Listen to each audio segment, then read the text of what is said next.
Hello hello আপা। বলো কি? জি আপা, ওই আজকে কি ঢাকায় সব জায়গায় মিছিল ইসের সময় কারফিউ শিথিলের সময় মিছিল করার নির্দেশ দিচ্ছেন? না, মিছিল না, যদি ওরা নামে টামে আমাদেরও প্রেজেন্সটা থাকা দরকার ওইভাবে। জি, কিন্তু মিছিল কি করবে? না না না না না, মিছিল করবে না। তাহলে মহানগর থেকে নির্দেশ দিয়ে দিয়েছে সব ওয়ার্ডে সব জায়গায় মিছিল করার জন্য, তাহলে এটা বন্ধ করাই না? দাঁড়ো দাঁড়ো, ওদেরকে কে বলছে মিছিল করতে? ওদেরকে মহানগর থেকে বলছে। মহানগর দিয়ে বলছে তো, মহানগরে কেউ না কেউ বলছে তো। জি জি, সেটা একটু জিজ্ঞেস করো তো। জি, আমি জিজ্ঞাসা করছি, আমাকে মোহাম্মদপুর থেকে ফোন করলো, মোহাম্মদপুর আদাবর থেকে, যে আমাদের মিছিল করা অর্ডার করেছে। উত্তর থেকে কাদের ভোলার কাদের ফোন করছে। ভোলার কাদের তো একটা মিথ্যে কথা, ওর কথা কয়ে না তো, ওর খালি জি আপা, জি আপা। ওটা কেন না, ও সবসময় কিন্তু মিথ্যে কথা কয়।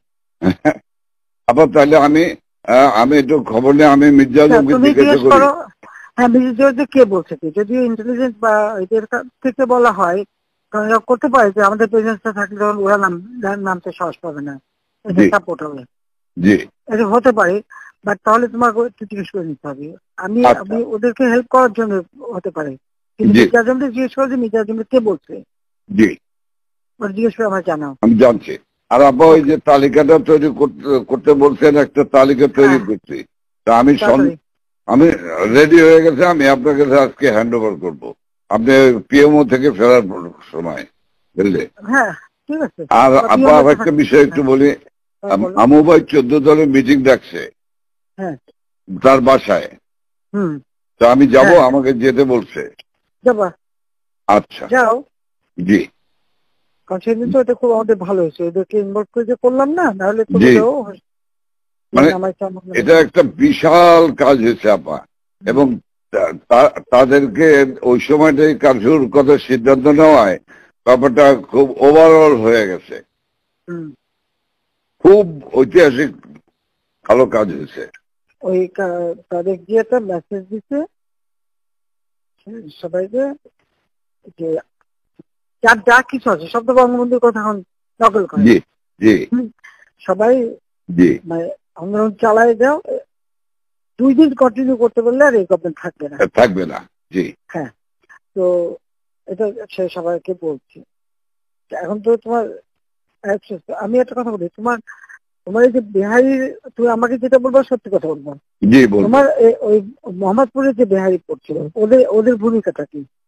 ওদের ভূমিকা ভালো আপা, শুধু এখানে সেন্টু কমিশনার আছে একটা, এই যে কালপিট জাতীয় পার্টির, হ্যাঁ, ও একটা কালপিট, ওর সঙ্গে কয়েকটা ছেলে আছে জাতীয় পার্টির সঙ্গে, ও তো ওই এলাকার কাউন্সিলর, ওর কাছ থেকে বেনিফিট নেয়। এই ছেলে, এই গুটি কয়েক ছেলে, ধরেন 15-20টা ছেলে, তারা সব আমাদের তাহলে ওরা পিক আপ করতে হবে। সেন্টু হলো সমস্ত রুট, মানে রুট অফ অল ইভিল। ওইটাকে ধরাবো, ওইটাকে ধরবে। আর এছাড়া আমার মোহাম্মদপুরের সব ঠিক আছে, শুধু পল্লবীটা ডিস্টার্ব। আজকে ওরা সব ক্যাম্পে নিয়ে পল্লবী সব নিয়ে মিটিং করতেছে। ওই নাসিম আলীর ছেলে হারুন, ও চলে আসছে রংপুর থেকে, ও চলে আসছে, ও মিটিং করতেছে আজকে, আইসে ও স্টেটমেন্ট করবে একটা। আমি বলছি তোমরা স্টেটমেন্ট করো, ঠিক আছে, ওরা আজকে স্টেটমেন্ট করবে আপা। কিন্তু সেন্টুরি ধরলে তো আবার জাতীয় পার্টি চাপবে। চুপ করো, জাতীয় পার্টি যেতে আমাদের কি আসে যায়? আচ্ছা, বাহ, আমার জাতীয় পার্টি আর কত দরকার নেই পার্টির। না না, ওই যে জিন্না লাশ, আমি বলে দিচ্ছি, যেটা ডিস্টার্বিং এলিমেন্ট বলো, আমি এবার একটা থাকবো না, সব সাদা করবো। জি আপা, জি আপা, একদম এবার ছাইকা ফেলতে হবে আপা। আমি তো বলছি ওই যে কুইল বস্তিতে সবগুলি যে ওখানে ঠুসে ওখানে থাকে, তোমার এই বিহারি বস্তিতে থাকে, আবার কিছুই নেই, সব জায়গায় একটু সার্চ করো। জি আপা, সার্চ করা।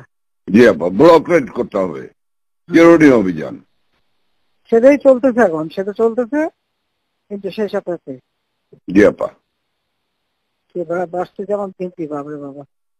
আর আমি ওইটা খবর নিয়ে আজমের কাছে খবর নিয়ে আমি আপনাকে জানাচ্ছি। সব তো ডিস্ট্রিক্টে নাই। হ্যাঁ, তুমি আমাকে ওইটা জানাও, এটা খুব দরকার। হ্যাঁ, আচ্ছা জি জি। সুপ্রিয় দর্শক মণ্ডলী, এই ছিল আজকের মতো। প্রতিদিনের নিত্য নতুন খবর পেতে আমাদের চ্যানেলটি সাবস্ক্রাইব করে রাখুন, ভিডিওটিতে লাইক দিন এবং কমেন্ট করুন। সবাই ভালো থাকবেন। আল্লাহ হাফেজ।